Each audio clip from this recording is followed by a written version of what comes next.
Okay. And there's Kevin Lugo. Good to see you, sir. Quick question. I guess we've officially called to order.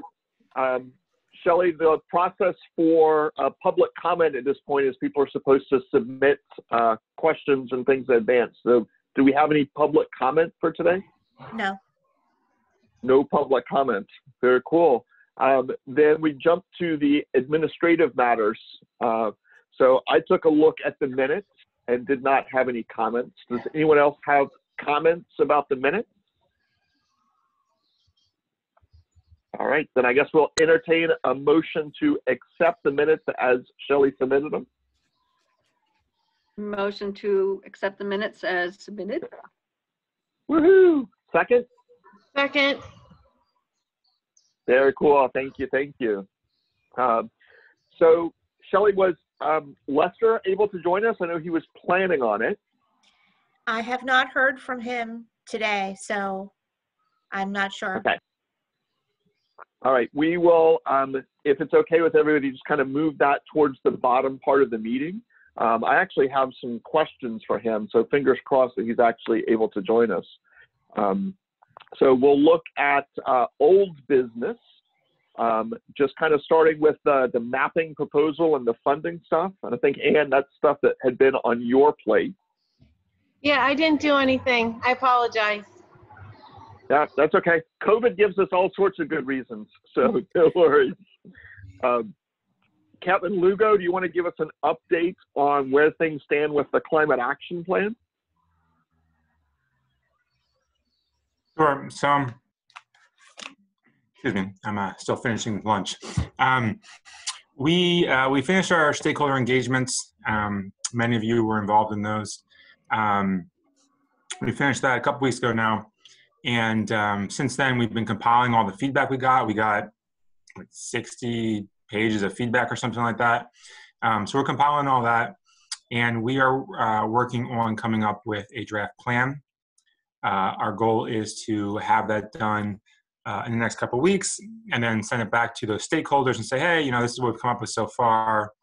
This is what we kind of gathered from our meetings. What do you think? And so that's kind of the next immediate steps. We are still working towards having a draft completed by the end of July. Whether or not that's actually feasible, we'll see. But that is the original deadline. We're going to keep working towards it. If not, we'll definitely have it ready this summer. Cool. And Kevin, one of the things that I understood from our last conversation about it is there's kind of a recognition that there will not be kind of a full definitive plan at the end of the process, but that instead it'll be a few high-level goals with the recognition that we're going to need some working groups in different areas to kind of flesh out additional pieces. Yeah, I mean, did I capture that accurately? Yeah, the model that DEP uses, they give you a template. They didn't develop it themselves. The ICLEI group they work with developed it. If you do the whole thing, it's going to end up being like 80 pages or something like that. A lot of material, a lot of specifics. And that is both perhaps a little bit unfeasible for us given our time frame, and also probably not the best use of our time. Our goal is to get the key elements in place, something that's digestible, that's readable, that your average person actually could look at, since most people probably won't read an 80-page document, and get us rolling, get us moving in the right direction. And then it's going to be a living document. So for the next 30 years, we have plenty of time to go back and update and add more details. Also, Shelley, Lester said that he didn't receive a Zoom invite. I just texted him, let him know that you pushed him to the end of the agenda. Okay. Excuse me one moment. I will go to my email. Cool. Thanks, Shelley. So, Marcia, just a quick touch base with you. I know City Council has a bazillion things that they're focused on these days, but has City Council kept in touch with what we're doing on the Climate Action Plan?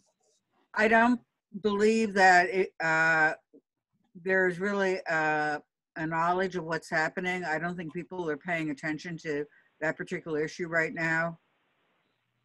Very and- cool. Thank you. Yeah, I mean, it's a reality. We have to look at where we're going to be with revenues and expenditures with COVID-19 at this point. That's going to be the priority. Yeah, very good. If I can just add, we are also working on a couple projects. Sustainability climate action plan includes cost savings through energy efficiency. So we're already doing those things. We have an audit at the library that's most of the way done, and fingers crossed, another building will get an energy audit earlier or a little bit later this year through a grant program. So we're still waiting to hear on that. But we are making progress and kind of getting started on the implementation already. Excellent. Good news, Kevin. Any questions for Kevin on the climate action plan stuff?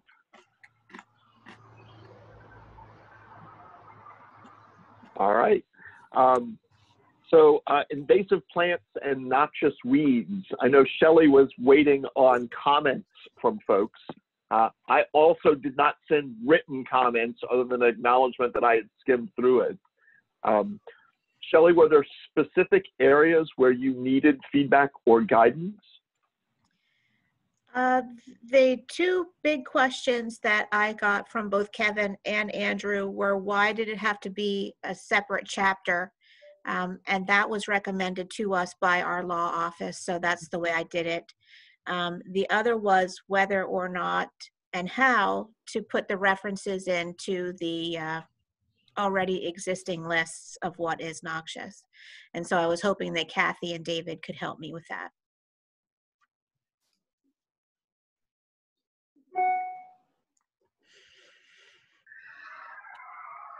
So Kathy, David, you get to be the legal scholars on these meetings. Okay, I can start with a comment. The problem one always runs into is, I think Shelley put out on an email about this, but Lord knows we're all online so much we miss things. So the problem you run into is lists continually evolve and change. And so what you really want is to have your rule incorporate whatever is current at the moment somebody is going to plant something, not what it was 3 years ago when we put out the ordinance. And so you want it to evolve with it. The best way for that to happen is to simply refer to the document, provide a link, and do it that way, rather than try and put the text at the time of adoption in. The problem with that, obviously, is that it's another step for people to be properly informed. They have got to then go and do that research of looking it up, instead of it being right there when they see it. So that diminishes compliance, and it diminishes, it's not helpful towards educating people about it, because they don't actually see the list unless they take that extra effort. So the other thing you can do in order to try and get something so people see the idea of what kinds of things are we talking about that are noxious and invasive, like kudzu and purple loosestrife in our marshes and along our streams, and multiflora rose clogging the streams and so forth, is to put a list out and make it clear on it that this was a list at time of adoption, but make sure that the incorporation, what we call incorporation by reference, our ordinance will want to incorporate whatever is on the list going forward, and clearly incorporate that by reference as the actual substance of the document. Then put in the list at that time saying that this list is just for purposes of information, as it is continually updated, and the list automatically updates under this regulation. So you need some sort of language to do that, and we can easily do that. David, what do you think? No, I like the second proposal. I mean, I realize there's a compliance issue here, but at the same token, more sophisticated folks who are looking at this for, development purposes, planning purposes, are going to understand that as part of that process, you're going to need to do some due diligence and to follow up and to see if there have been recent changes. So Right. I'm more than comfortable with what's being proposed. Okay.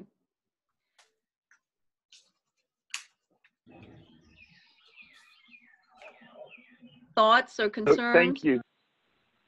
I had I a was going to ask the question. same thing. Go for it, Kathy. Okay, so I had a question.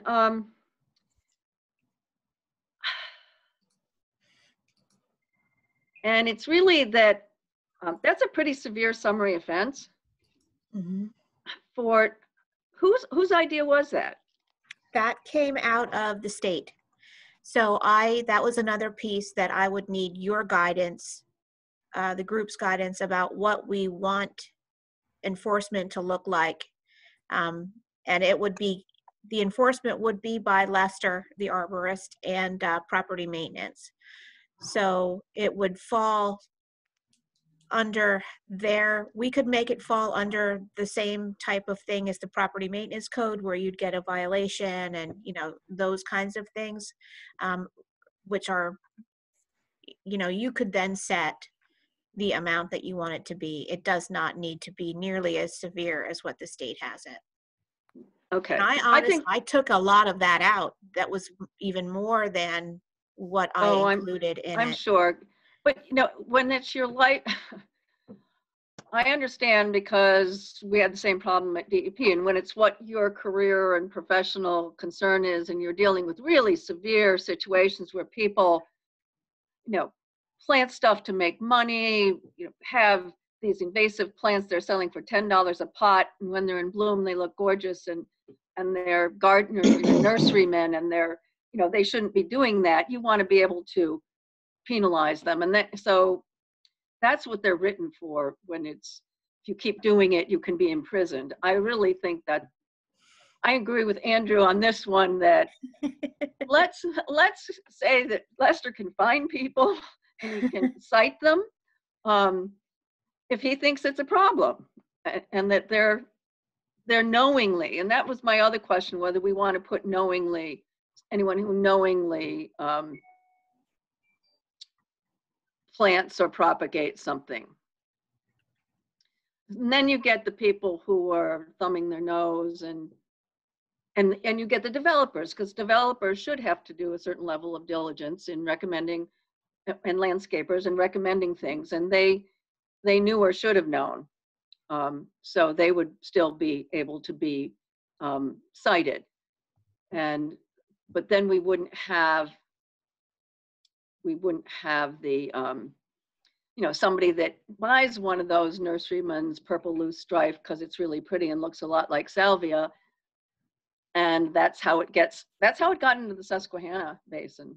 I could see the garden from which it came, and I saw the nursery, one of my favorite nurseries, in fact, and they had them all lined up out front. So you could see, here's how that happened, and they should have been fined.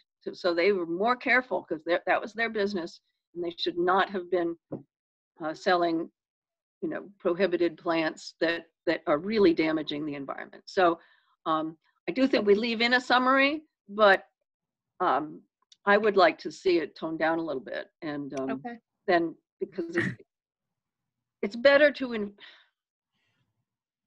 it's not good to have a severe penalty that you don't intend to use, or that you don't think is appropriate.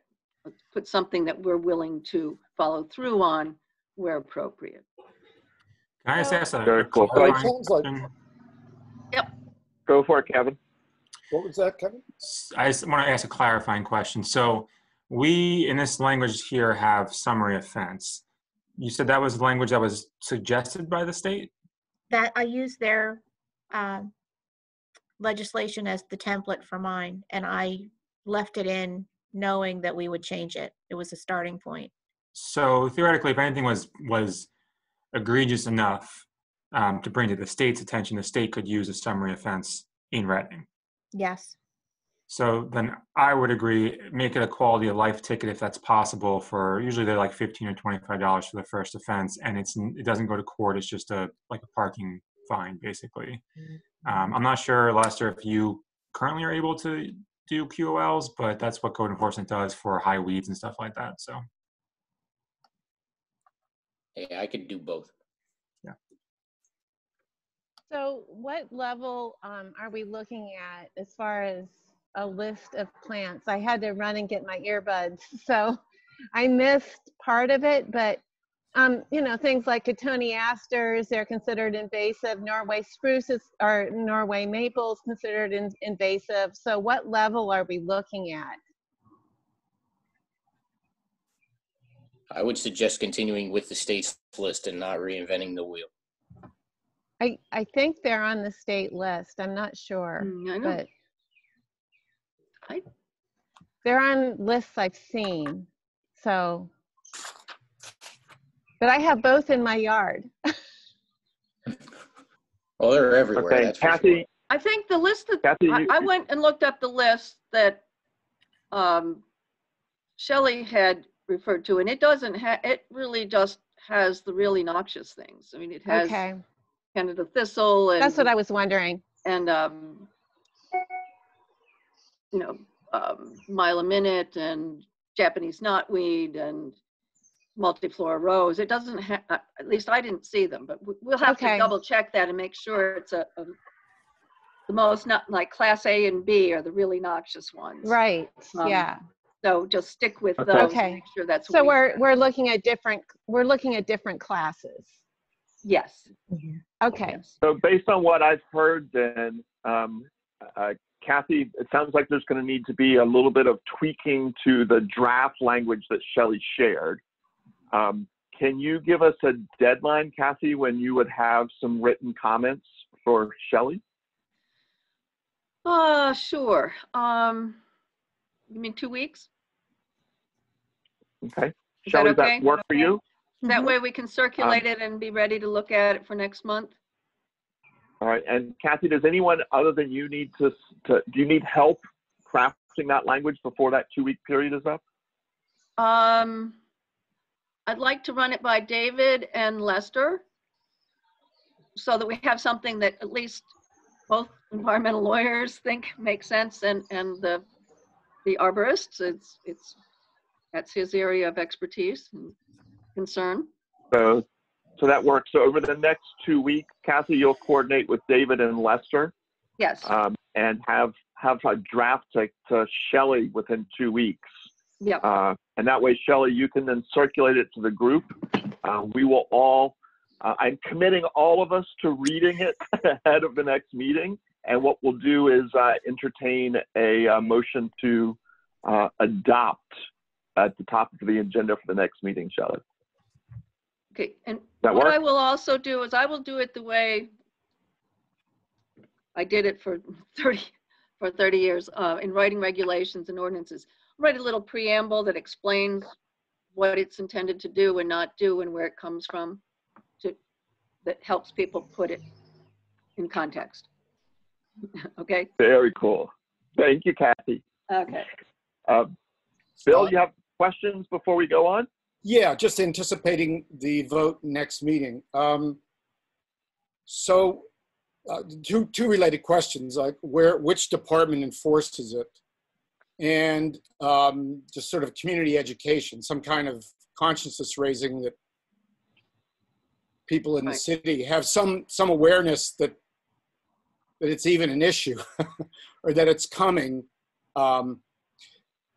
You know, I mean, I know with trash and recycling, like, you know, or, you know, alleys, cleaning up alleys. Kevin mentioned the first, whatever it's called, the summary ordinance. You know, do people get nailed with a fine and they don't even know they have a noxious weed growing in their whatever? You know, I'm not talking about these businesses that are knowingly offensive, but it's going to apply to every property and every property owner in the city, right? Right. And that's why I was recommending that we add the word knowingly, someone who knowingly propagates.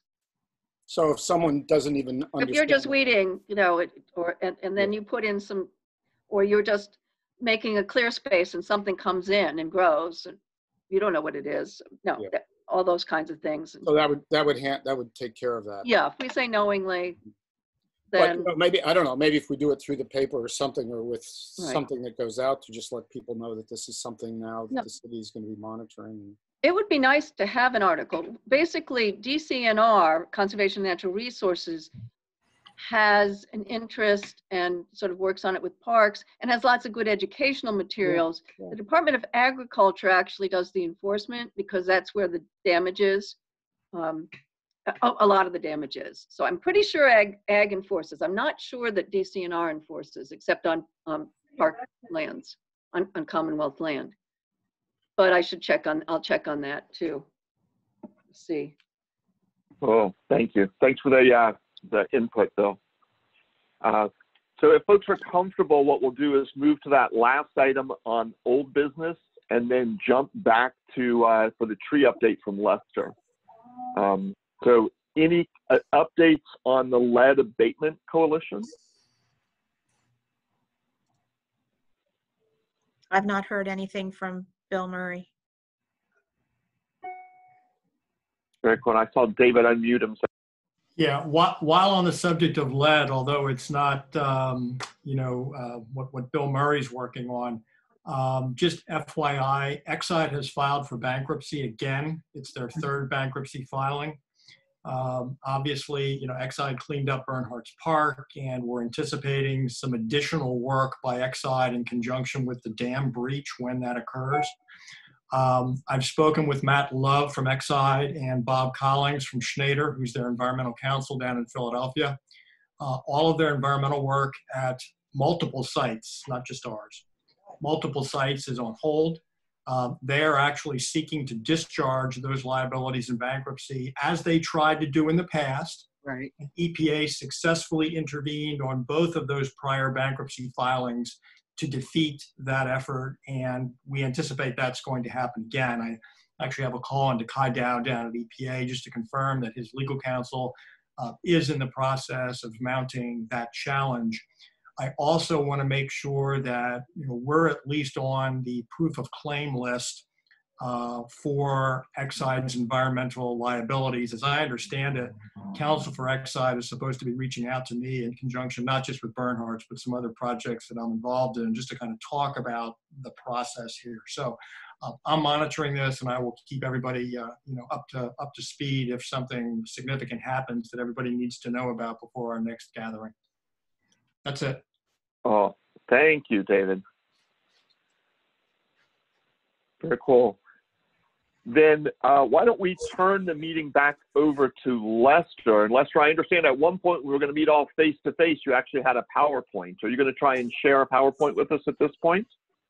I didn't put a PowerPoint together, so that's my apologies. I'm currently on second shift, so 3:30 to midnight is a little rough. Yeah. I have some stuff here that I have with me at home, though, that I planned on touching base with you guys anyways. Okay. So I guess what perked the interest was some what was thought to be some illegal tree work going on at the 9th and Spring Street property. It used to be the old bank building. That tree work was valid. Apparently that property had changed hands. They're looking to put some type of dollar store or some type of restaurant in there. But as far as the tree work goes there, that was valid. There was a permit secured. They do have to owe the city back a couple trees on the North 8th Street side. And as far as the rest of their landscaping goes, I have asked the zoning office and the planning department that once they submit plans to whatever they want to do to that property, that since they stripped all the landscaping out of there, they need to put some landscaping back in. So that's part of one of the things I wanted to touch with on that property as far as that goes. For this year, the city's going to be treating 75 ash trees. We're a little behind schedule. The leaf out did not occur the way we expected it to. It's been very sluggish this year, especially with the recent freeze overnight. We wanted to be started at least last week. We've pushed it back to hopefully the first week of June, and we're still looking to be wrapped up by the end of June. Keep in mind, the 75 trees that are being treated this year were recently treated in 2017. We do have a list of ash trees that need to come down. We've established a list. I think there's like 30 trees on there. Stuff that was deemed not to be retreated and then other stuff that has just declined to the point where it's becoming brittle. As far as city work goes, the city's still working on, at the request of City Council, which came, I think, about 2 years ago, about reshaping the parks and getting our parks back in shape. The first park that we did, which was a big undertaking, I think that came in just about $89,000 worth of tree work, was City Park, and that was done 2 years ago. Last year, we went through and we started on some of the other parks, completing, I believe it was 6 or 7, but some of the examples were we did some tree work up at Neversink, cleaned up the park, elevated a bunch of branches, opened up some areas of trouble where they were having some issues seeing the four-wheelers and activity, some of the illegal activity going up into the mountain there on Neversink. So we addressed those problems up in the park there, got some better lighting going on. 10th and South, we did some removals down there and cleaned up that area around the ball field in the same way around the basketball court. It was really hard for the cops when they pull in to be able to see or get a glimpse of location of where the riders and stuff were heading off to. We completed a bunch of tree work down at Reading Iron, Schlegel's Park, Brookline, and EJ Dives. So this year, we're continuing that effort. We began doing, we just wrapped up with the contractor Barbie's Playground in the 300 block of Schuylkill Avenue. We cleaned up a bunch of those trees there and around the playground equipment. They were becoming pretty shabby, a bunch of dead wood, some broken limbs and stuff. So eliminated all the potential risks there. From there, we're moving out to Bear Park. We're going to take on Bear Park, get that all cleaned up, elevation, dead wood, any type of hazards that might be present. There's some invasives that shouldn't be growing over there that are just left to turn into bushes, really. So we're going to be taking out some of the underground coverage there that shouldn't be there. And then once Bear Park is wrapped up, I'm on the fence whether or not if I'm going to head up to Eggleman's Park and get the removals done up there and some canopy cover opened up. We have some drainage issues up there in the park, which is becoming a real problem for our mowing guys getting in and out of there and to be efficient with what they're doing. So it's going to be a toss-up whether or not I head to Eggleman's next or down to Pandora. Both parks need it and are on the schedule to be done this year. I have a question real quick. What type of drainage issues and how would tree removal help that issue? Well, as far as the tree removals go, it would pretty much be the standing dead trees. There's a bunch of dead trees throughout the park. As far as the drainage goes, it would be to open up the canopy a little bit more to allow some sunlight in there, thinning out the canopies that are really dense. Just trying to get some light in there to dry out some of the grassy areas that have become a big problem.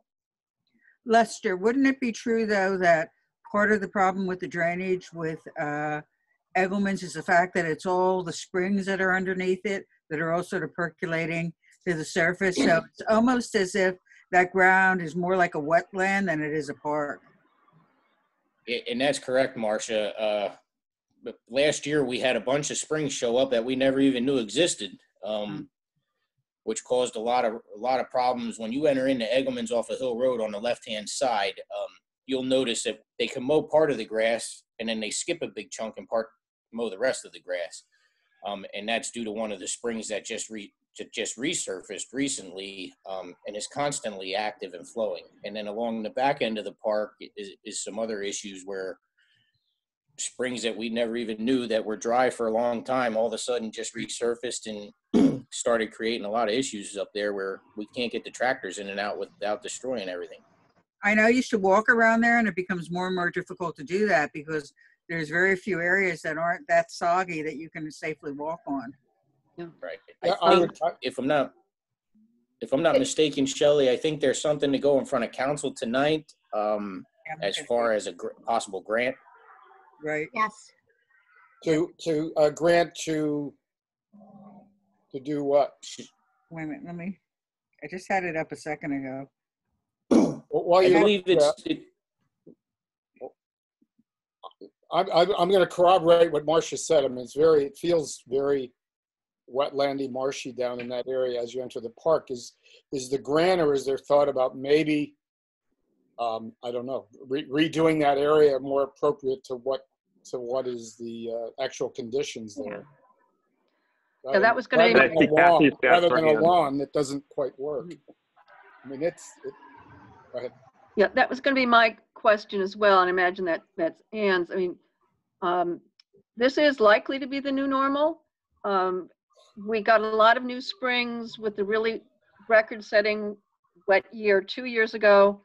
A lot of them are still flowing. The patterns have changed, and we're going to just keep getting more rain on the average in Pennsylvania and in our area. All the people that study it say that we shouldn't be as wet all the time as that, but it won't be that unusual. And if you can't mow it, wouldn't it be wonderful to make a decent wetland out of it instead?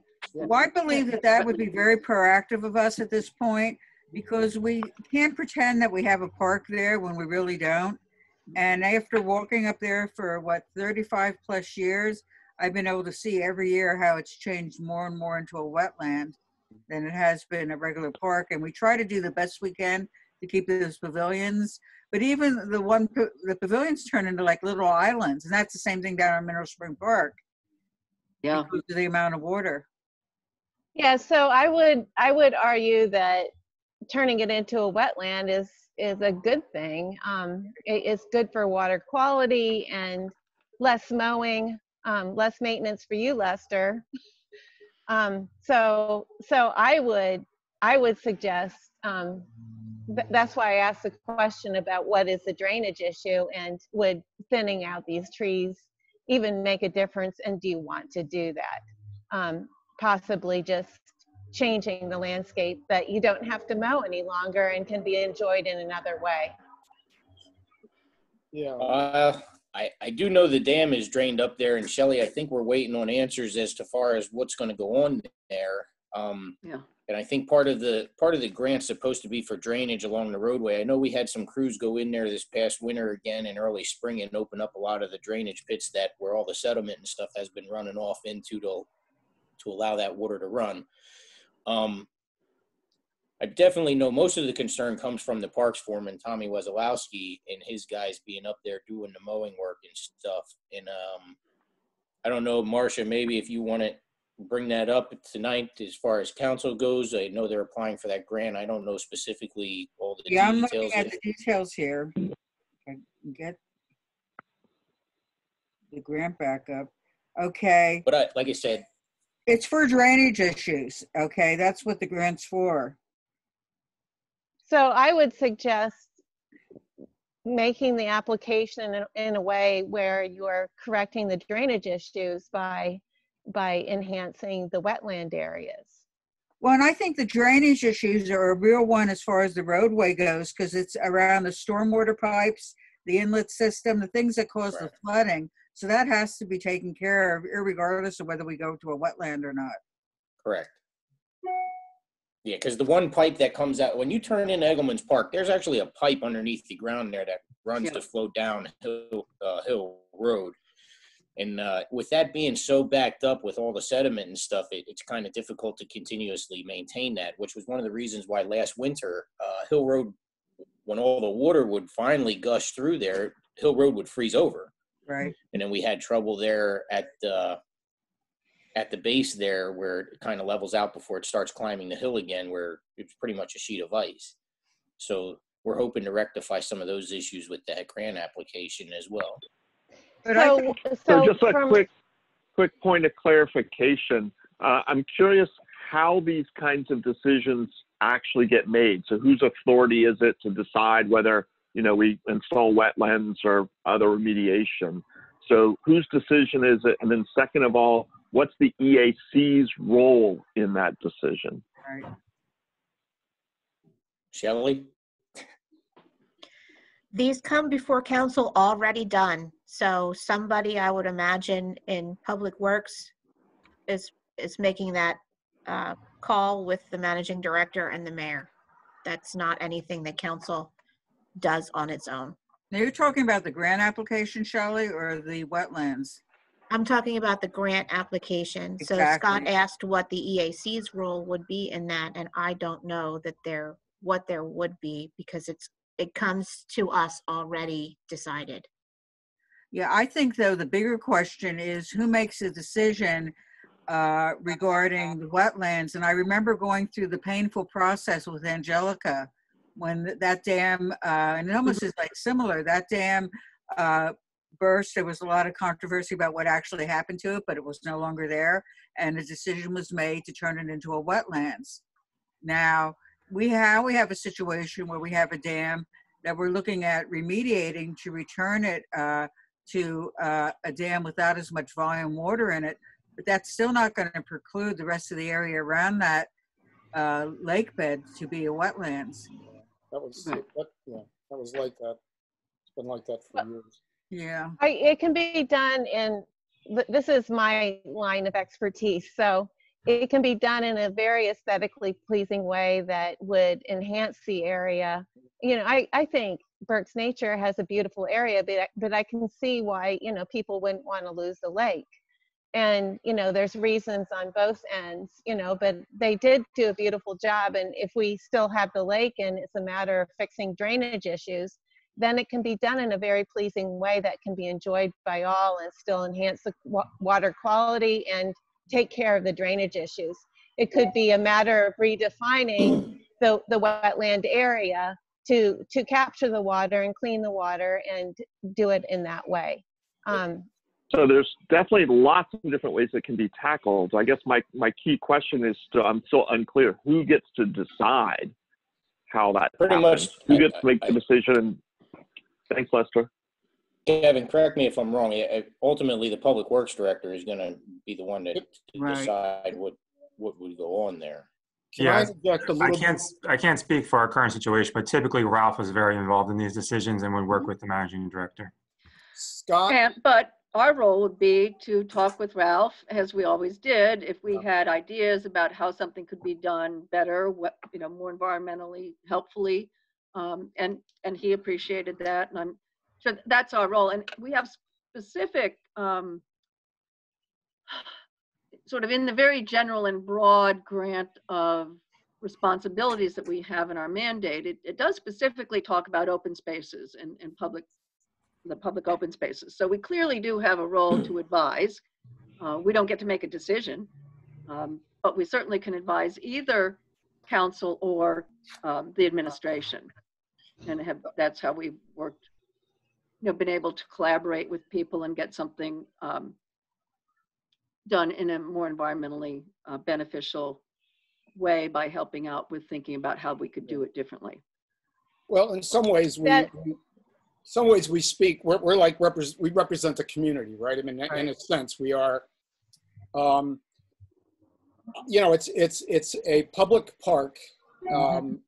I think the process should be more than just Public Works or the managing director deciding what happens there. Exactly. We went through this years ago. Marcia, remember with City Park, things would just show up out of, you know, Ronnie DiBenedetto would say, well, they can put this monument here. Right, So right. the Planning Commission interjected itself and said there should be a review process for anything that happens in a public park because it's there for a long time and someone needs to, in a sense, represent the community. So I think the EAC can weigh in, and maybe anything that's done that's a change should go before the Planning Commission, which brings up another question. Marcia, has there been any plan or master plan done for Eggleman's to incorporate changes that have been or that we're talking about? And Okay. is that maybe the way to go, that there be a if grant money can be found to put out an RFP for a master plan so that it's approached in a comprehensive way? There's a lot of different conditions there. There's trails that go off, there's the pavilion, there's picnic tables and dilapidated barbecues. I mean, as you get up toward whatever that road is that goes off Hill Road, you know, the grade goes up a little bit and it's slightly different condition.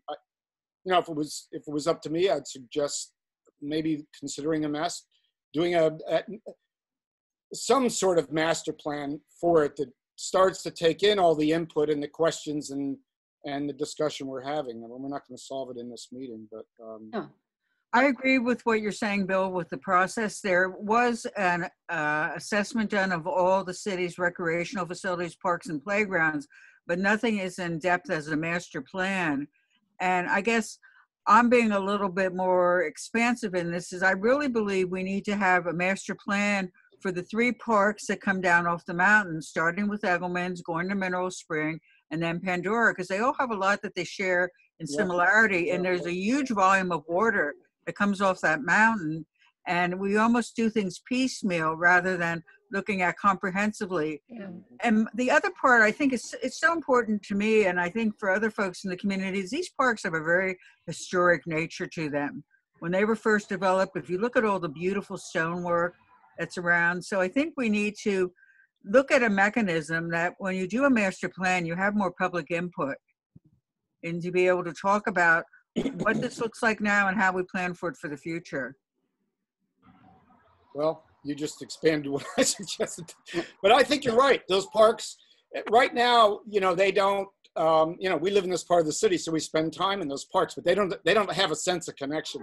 You walk up Mineral Spring, you get to the top, and you're risking your life to get to Eggleman's, right? I know. Cross Hill Road. So I think if the funds can be found, I think that would be a great process. Very cool. And I saw that David Bean took himself off of mute, and I know Kathy's got something she wants to say. So, David? I'm sorry.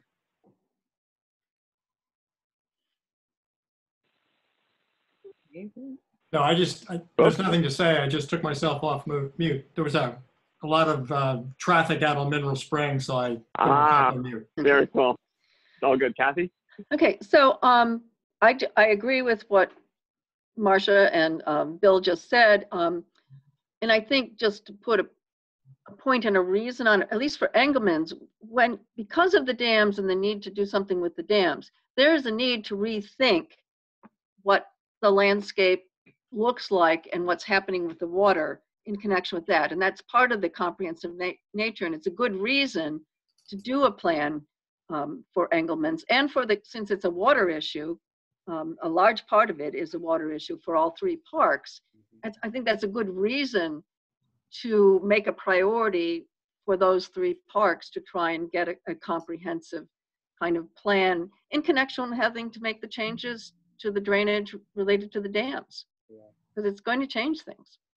And if we do that piecemeal, it won't work at all. Right. Yeah, and it would give you a comprehensive way of prioritizing projects and doing it in a systematic way, which ultimately is more cost effective. Right.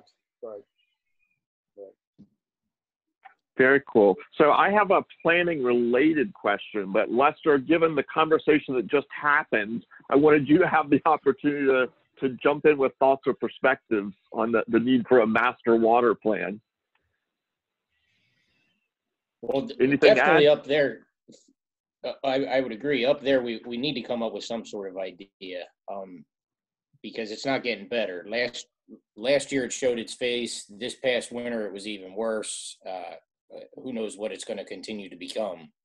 So it probably wouldn't be a bad idea on getting some type of master water plan in place there. As far as runoff Very goes, cool. do we redirect the runoff? I know some of the conversations that I've had with the parks foreman and the guys over at Sanitary Sewer were about redirecting some of the water runoff, and how much disturbance do we do, especially with the springs that continuously just pop up that have been dry for a long time. Very good. So is there any specific recommendation or decision that we need to make today? No, I just wanted to bring it to your attention that I'm going to be heading up there either as the next park or I'm tossed up between Pandora or Eggleman's. But there are some standing dead trees up there at Eggleman's that do need to come down. And then, like I said, we were looking to possibly thin out some of the canopy in some of the areas where it's really dense and there's hardly any sunlight at all that gets through the canopy. So we were hoping that some of the sunlight that does get filtered through would potentially dry out some of the areas that we can still mow regularly and not tear them up like we've been doing, especially in the front of the park where once the tractor gets in there, the tractor don't get back out. Right. I would say, Lester, I don't think that's going to take care of your problem. And I think it could make it worse because the trees suck up thousands of gallons. Each tree is sucking up thousands of gallons to grow. Now, if they're dying because it's so swampy, that maybe is a different issue, but maybe it should be a lovely swamp and those should be habitat. So again, I think trying to keep mowing, it's heroic. And the guys are. Sounds good. Like I said, I can deserve a big I hug don't and a have pat on the anything back, but that's really, you can't fight the water. Yep. I have a question for Marcia. What do you need as far as applying for the grant? I mean, that's on the docket to be done, right? So do you need something to suggest doing a master plan, or who is actually doing the grant application? Okay. Cindy DeGroot is doing that. Yeah. This, I think we need to let's stand separately. Will be voted on tonight. I'm assuming it's going to have support to go through and has to do with more of the drainage issues. However, as we discuss the grant in our virtual council meeting, I will mention the need to be able to look beyond just what this grant's doing, and that we need to look at a master plan. So I can at least plant the seeds, if you may, that this is further discussion. What I really would hope at some point is that other council members would be able to visit these areas, because it's really hard to get a sense of what we're talking about unless you physically walk through and see what the parks look like. Agreed. And the EAC had the opportunity to do that about 3 or 4 years ago. And it was just really a couple years. 2 years ago. Yeah. Because now I have a vision and I know what we're talking about when we hear Lester report something. I say, oh, I do know what that problem is. And so I think that would be really helpful for council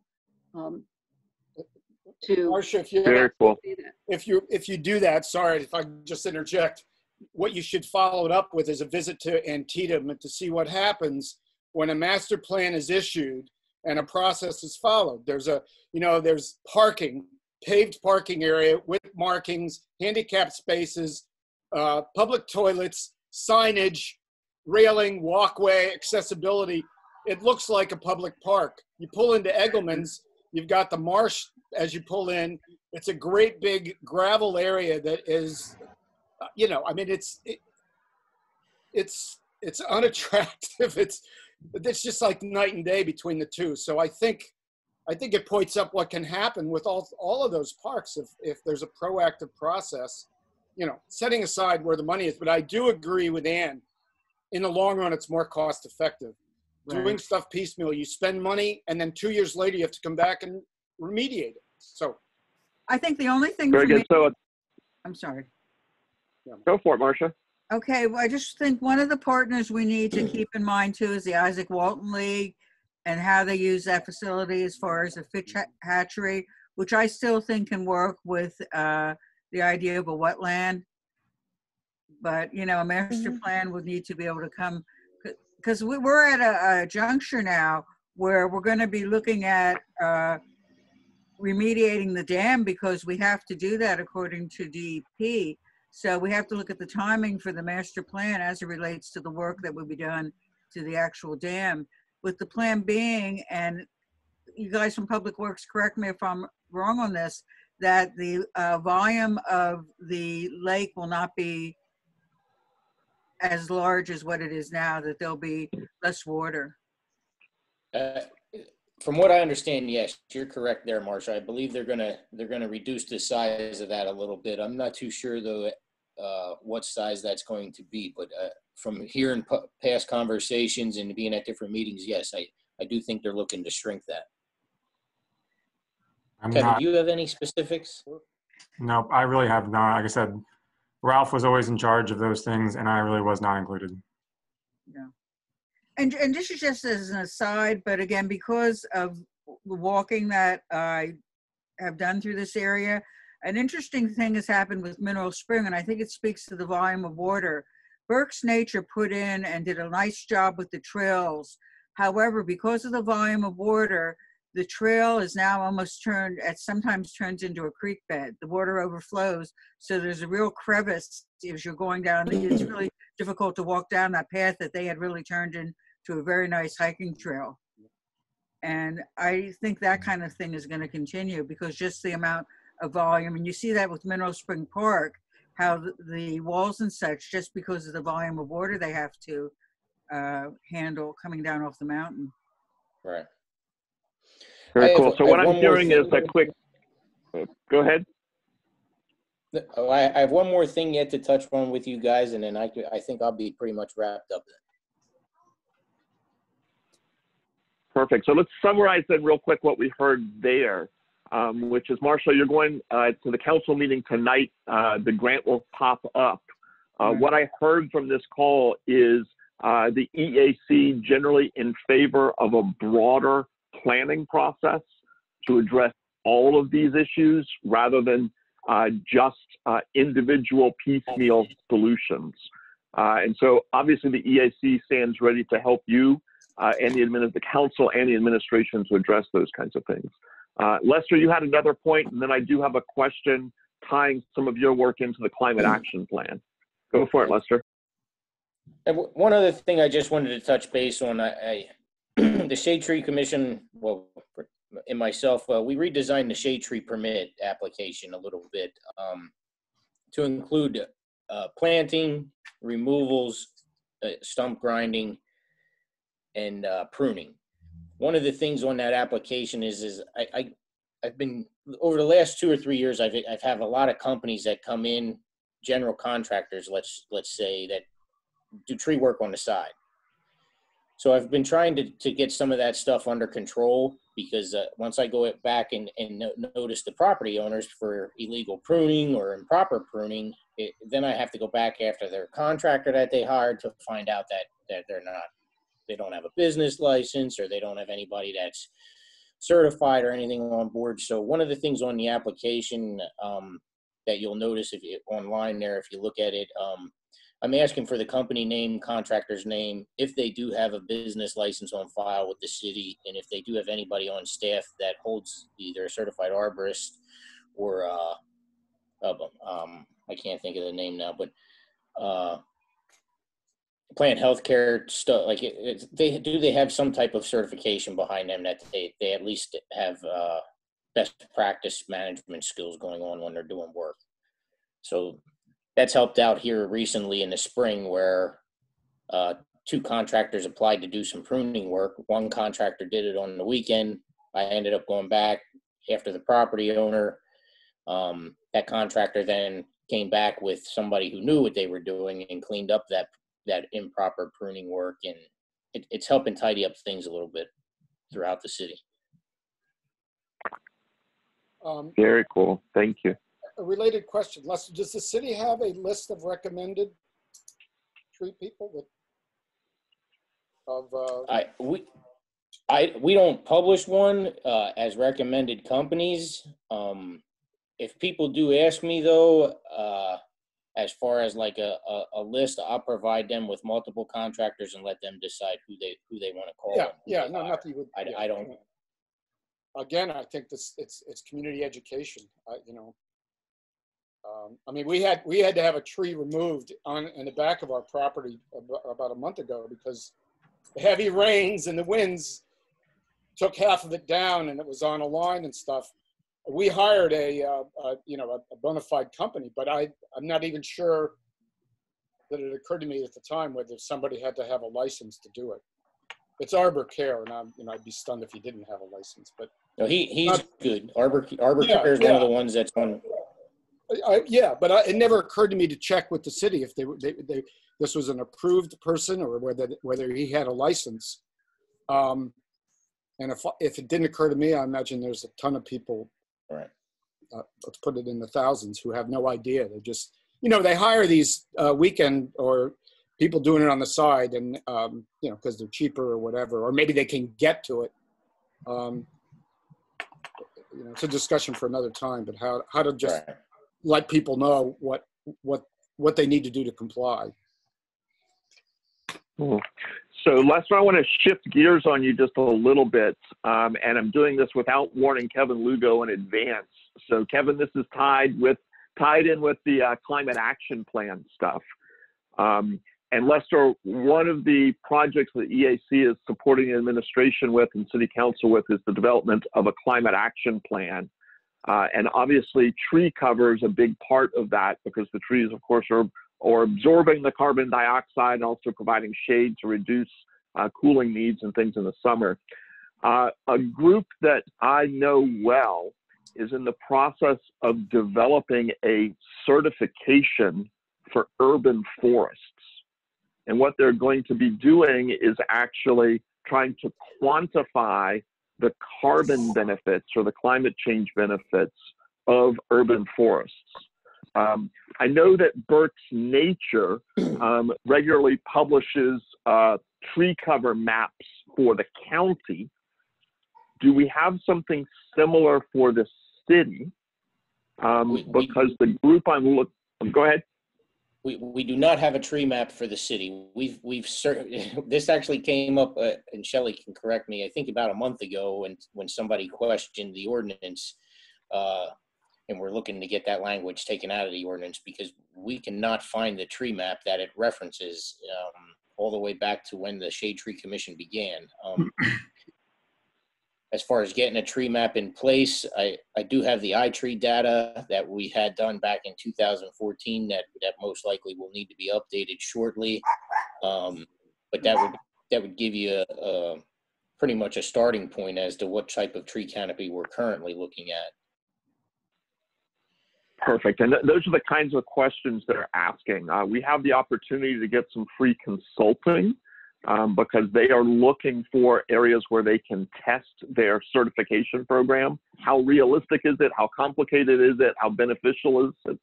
And I would love to kind of throw them some information about the city of Reading and Berks County.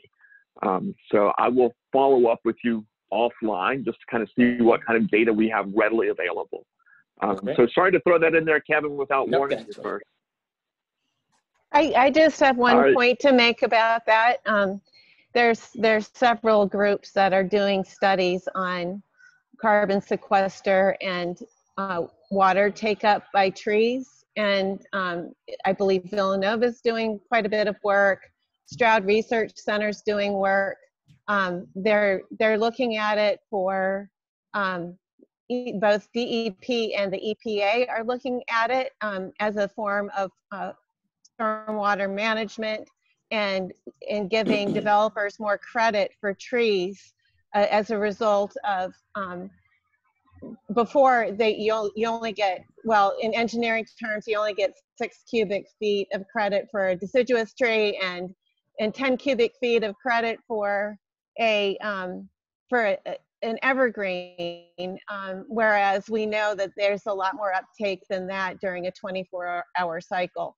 So they're researching it.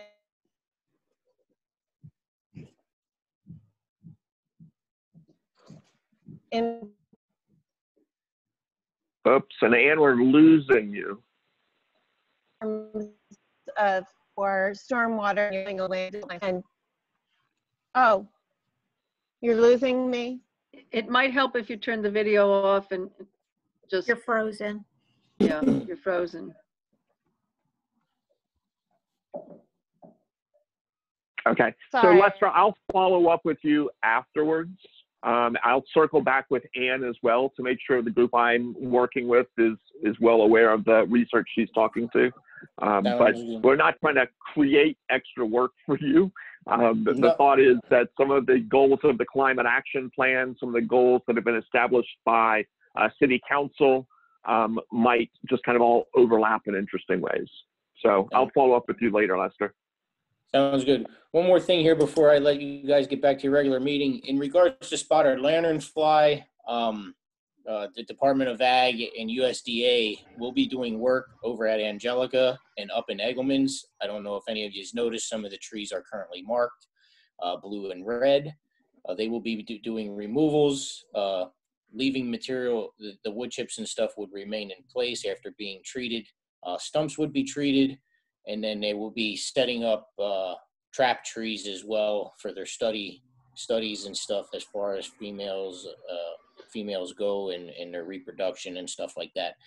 So if you're walking any of those two parks, down around Pandora, up around Eggleman's, or over around Angelica, and you notice some markings and stuff on the trees, it is from USDA and PDA, and that is all being done at no cost to the city. Interesting. Very cool. I like the no cost part, Lester.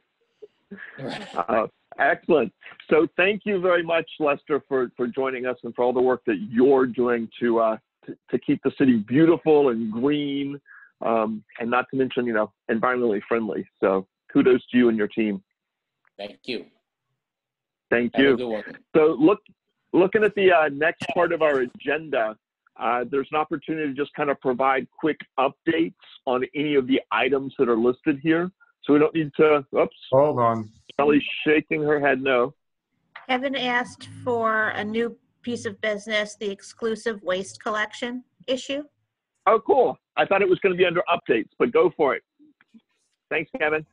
Yeah, so if you saw the council session, I guess that would have been last Monday, I presented to council about moving towards an exclusive waste collection system. And it's really part of having comprehensive waste management in the city. Right now, people are on a recycling program, can opt out of our trash program.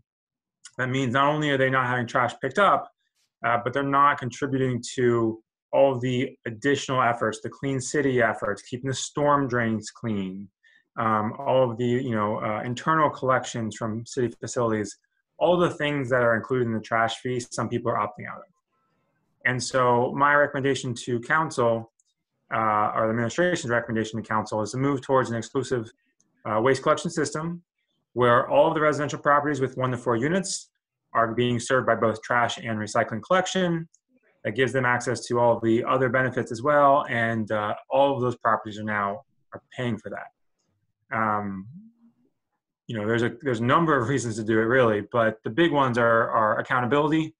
Right now, it's pretty easy, honestly, for property owners to kind of work around the system, get either no haul or inadequate amount of collection for their property, which gives them the incentive to perhaps dump that trash on their neighbors, in parks, things like that. It's also an equity issue. We estimated that the average household that's participating is paying on the order of about $31 premium, simply because we allow some households to opt out. So it's not that anybody's paying more than the cost of service, is that cost of service is not being equally distributed among all properties. And then finally, it's just more efficient. I made this point at the meeting. If you have a block with, say, 25 properties on it, if 20 of them are being serviced or 25 are being serviced, the trash truck and the equipment, the staff is pretty much not going to change because they're still driving down the street regardless of how many properties are on it. So it's actually getting an increased efficiency. The hauler will know that they're not going to lose some of those households to private haulers. And so we're expecting we can also get a better rate in addition to a more equitable rate for our residents by capturing some of those efficiencies. So we have a contract that's in place right now. That contract, the original term ends at the end of this year. And we are looking to put an RFP out later this year. And our tentative date is kind of mid-June to have a ordinance in front of council to review and then vote on by the end of June. So we're doing this now because we have an RFP coming out, and we'd like in January to start with a new contract and have that exclusive waste collection in place. I do have a 10-minute presentation that I gave to council. I'm happy to share the slides from that or answer any questions, but I just wanted to at least touch base with EAC and update everybody on what we're doing. Great. Well, we had a couple, I would just mention that we had a couple last year or the year before specifically made a recommendation that we should move, that next time there was a contract opportunity that we should move to exclusive single service. And no, Is that four a different. formal recommendation somewhere? There might be. I thought we did actually can make a research motion. that. So Thank you, we could Shelley. That see would if be- we did that. That would be helpful if we could find that. And certainly you mentioned the efficiency, but it's also environmental and air pollution efficiency because, Correct. Many more, 4 different company trucks come down my street, and pick up a quarter, a third, a fifth, 2 houses. So they're just trucks on trash days. There are just trucks all day long, and that many more miles that don't need to be driven to collect our trash. So there's a lot of impacts that make sense for the city. So Shelley, you were going to research whether or not EAC has already taken an official position on this? Yes. Thank you. And what's the value? I guess I will address this question to both Marcia and Kevin. What's the value to this particular initiative if EAC clarifies its position at this point in time? Well, from my perspective, it would just be helpful to have any entities, showing support for this. As you all probably are aware, there were a couple attempts in the past that were unsuccessful, and a lot has changed since then. The last time in 2006, about half the eligible households were part of our service. Now it's around 80%, and a lot of people are moving to our service because we provide a very good service at a competitive price. But there's still always the concern that some people are going to be very tied to their existing hauler and won't want to change. So endorsements are always great. Well, Very Kevin, cool. I don't know if you want to move towards endorsements, Scott, but I do have a couple of questions related to. Sure. And just give Marcia the chance to kind of jump in there to see what the value of the EAC taking a public stance is, and then go for it, Bill.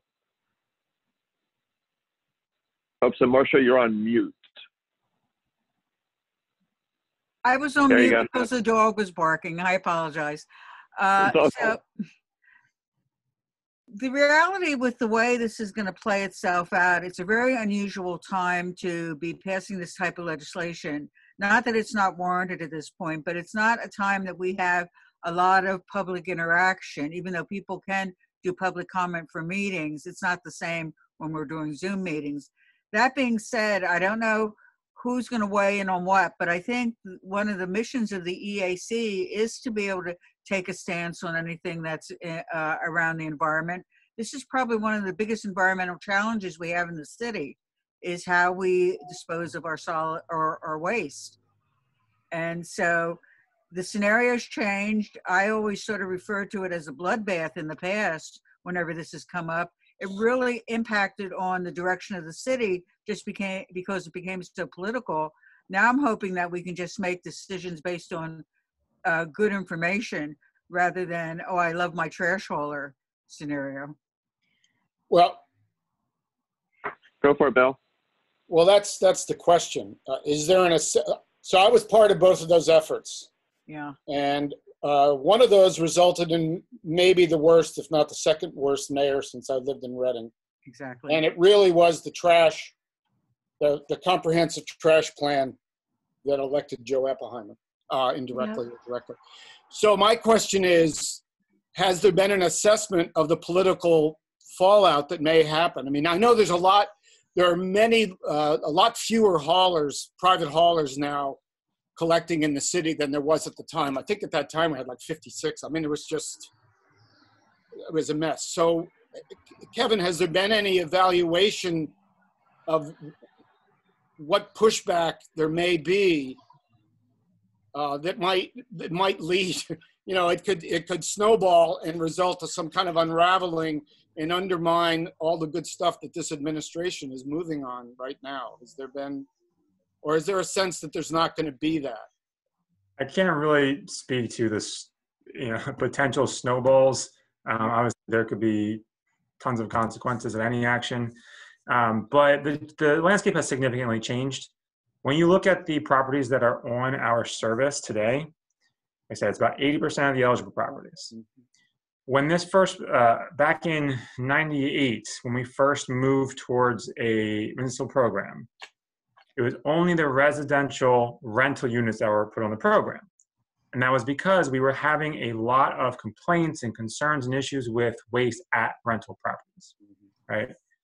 Now, over time, people have been coming onto our service. If you look at it today, of that 20% of households that are not part of our program, only 12% of them are actually homeowners.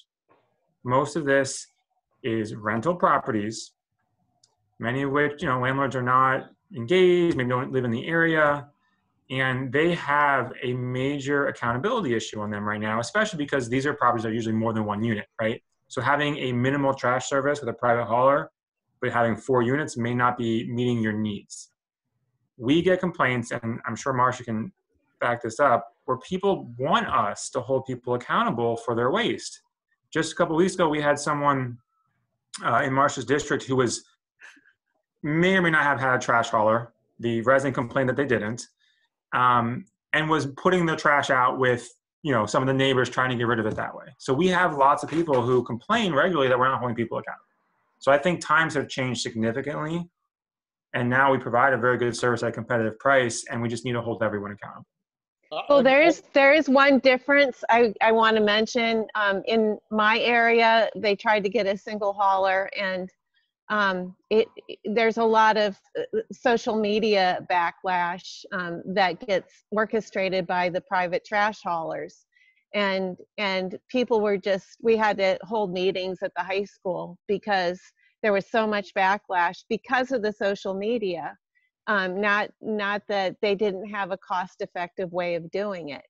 And so that's a major concern that we didn't have when that former mayor was elected. We didn't have the social media then. So that's another aspect of it.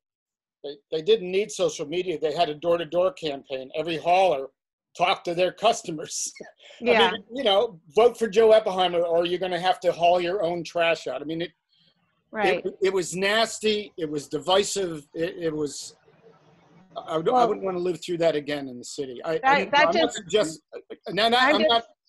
a word of warning, because that just happened a couple of years ago or a year and a half ago in my area, and people just came out in droves, and I was kind of disappointed because just sitting out here, 3 different trash trucks just rolled in front of my house. Yeah. Shelley, it looked like you had your hand up for a comment on that.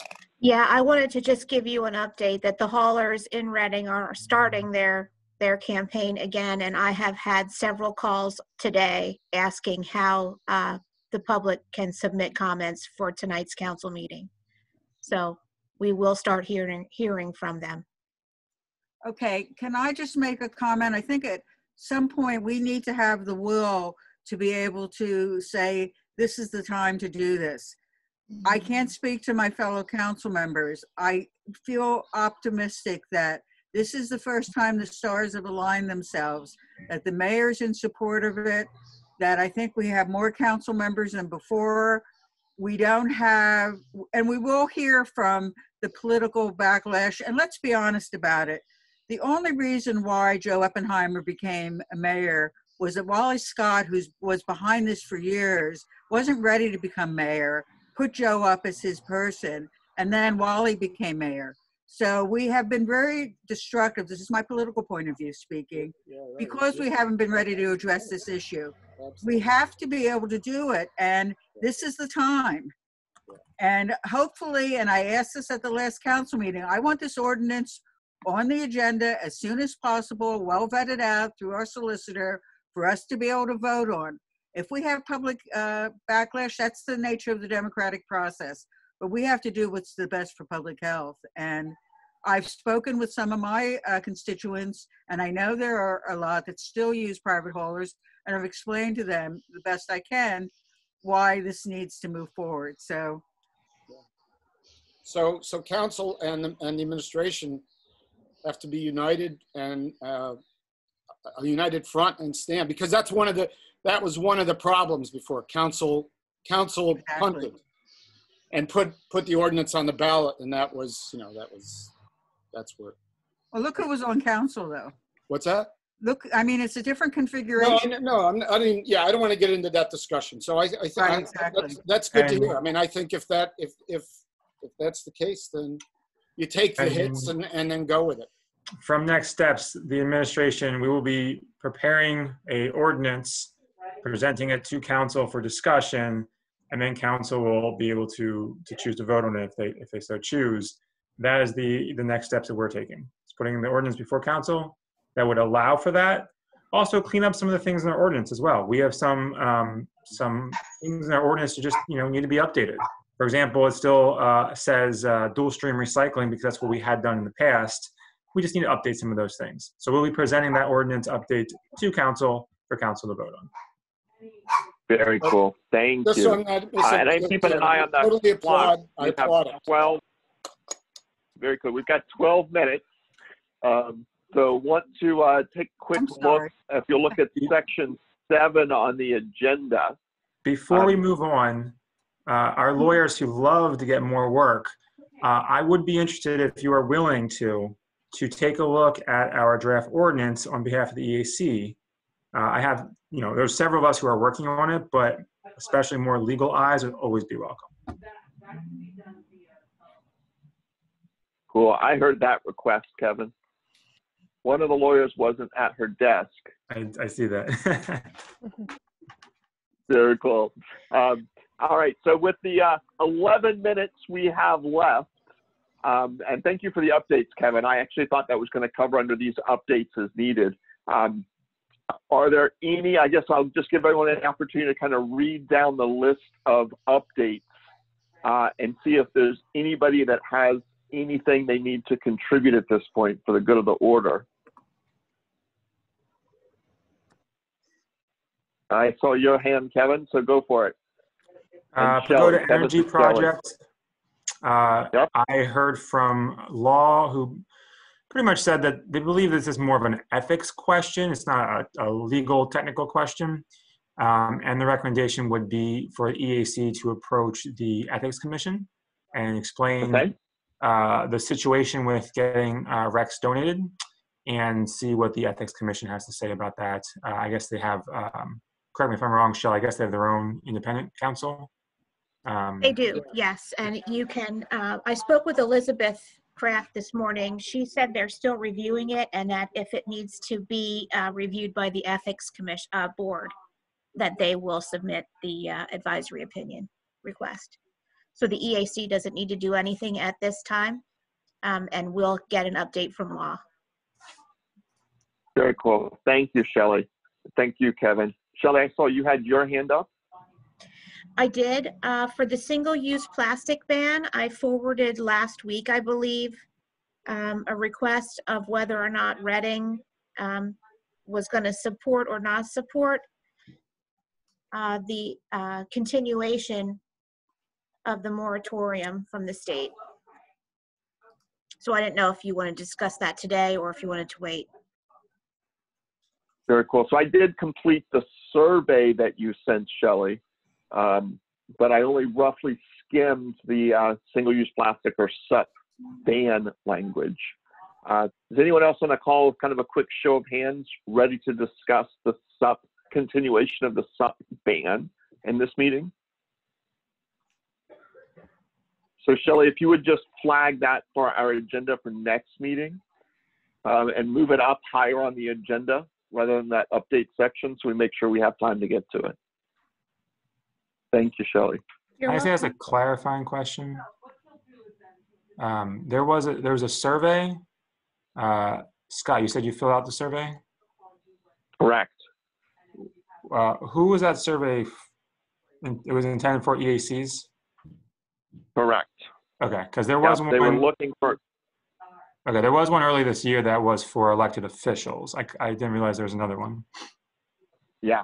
So Okay. it's just a bunch of environmental groups all trying to figure out what the political forces look like at this point in time. Okay. Anything else in this section? Updates as needed?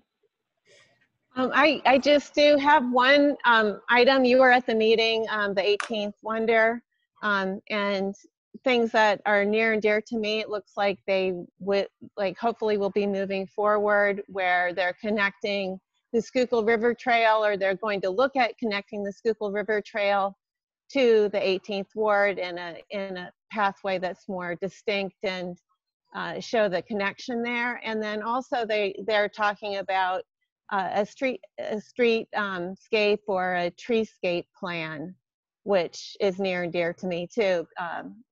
Foresting, you know, the ugly highway that runs through the 18th Ward, 222 there, and if they put in a treescape, they're looking at a plan for that.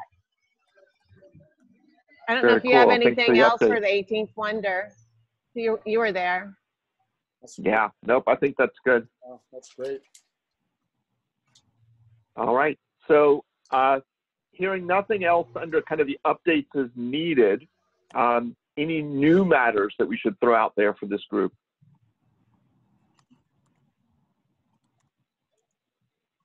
All right. We might have just finished 7 minutes early, but it would take a motion to adjourn. Scott, there's a couple of things on the. I knew you weren't going to give me the motion, Bill. I just knew it. Well, I didn't want to. I didn't know how we were going to do for time, but I did have a couple of things going back to the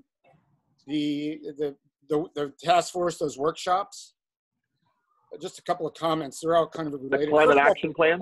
Yeah. First of all, for Marcia's benefit, I don't know how much you've heard about it, but there were roughly 30 people participated, 3 sessions, and people worked hard. They took it seriously. That we had homework. People responded. Would you say 60 pages of comments or something? So, city residents and non-residents, professionals, people involved, but not necessarily involved. So I think you and council should know that there was broad interest and involvement. So a couple of things. One is, I think we all agreed that even though it had a good cross-section, it wasn't totally reflective of the city, of the demographics of the city. And so somehow that involvement needs to be improved. And so to that, and Stephanie may have communicated with Kevin, Reading for 100 has been having, the core team has been having weekly meetings of sorts, touching base. And last Thursday we decided, in spite of where we are not being able to meet face to face, we're gonna look at some of that outreach that was discussed, maybe starting with religious groups or religious communities. So we're beginning to look at that community engagement piece. But one thing I wanted to come back to that you said at our last meeting, Marcia, you mentioned something about the language of climate change and focus groups. I was just looking through my notes, and I was wondering if you had, you don't have to respond now, if you had some idea of what that would be and how someone would actually move on a focus group. You've probably done some of that through your work. That sounded like an interesting idea as a way to figure out how to talk to the community, to get people to jump on this. Again, I'm like a broken record. The success of this is going to be so dependent on getting the community behind it. And I think where you need to start from is define who you mean by the community, because there are certain groups of people that completely understand climate change and other folks that are just into day-to-day survival, especially with the COVID-19 pandemic. I think it's taking people to a different place. How do you get them to be looking at how they relate to the environment? And what can they then be doing that's practical day to day? So the focus groups, I think, are a good idea, but it needs to be well planned out. Right. And it's hard now because we don't know when we can bring people together. I don't think virtual focus groups are a real good way to have interaction unless people already know each other. Yeah. So it's got something that needs to be put on the back burner in any case. Yeah, okay. Exactly. Just wanted to bring that up again. Yeah, Scott and Kevin did a fantastic job. It was just really well done. Right. It was good. It was really successful and constructive. Step one. Cool. And only just the beginning. Only just the beginning. Only just the beginning, as Bill pointed out. So thank you for those for that update, Bill, and definitely, Marcia, we want to make sure that you're aware of the level of interest in tackling climate change, at least among the people that we've been talking with. And just kind of picking up on your comment, Marcia, about the connection with COVID. One of the things that Heidi Kunke from Department of Environmental Protection pointed out in her presentation, and Kevin pointed out in his presentation, is that connection between climate change and human health. So that appears to be language that was particularly persuasive to some people on the call who were not as familiar with climate change as others. So just something to keep in mind. So with a minute and a half left, anyone else have new business you want to throw out there? I just want to say Marcia looks like a mystery panelist. Yeah, She looks like the mystery speaker. This is Is what that the really job you, is. Marcia? Is that really you? I don't want you to see my hair. No, the problem is the computer I use has a shadow behind it. But if I opened up my curtains, you could see the wonderful job that was done trimming the trees at Neversink Playground. Ah, yeah, the problem is she's too Very backlit. cool. All that sunshine's coming in. Yeah, it's all from the playground. Scott, I'm waiting to call for adjournment. I want to be the one who calls for it. I really wanted it I to be have you to go too, too. Bill. So was that a motion, Bill? Yes. Do we have a second? Second. Very good. All in favor? Aye. Aye. Very cool. Thanks, everyone. Thank you. All right, I'll follow up with you guys. All right, bye. Good Bye. job, Scott.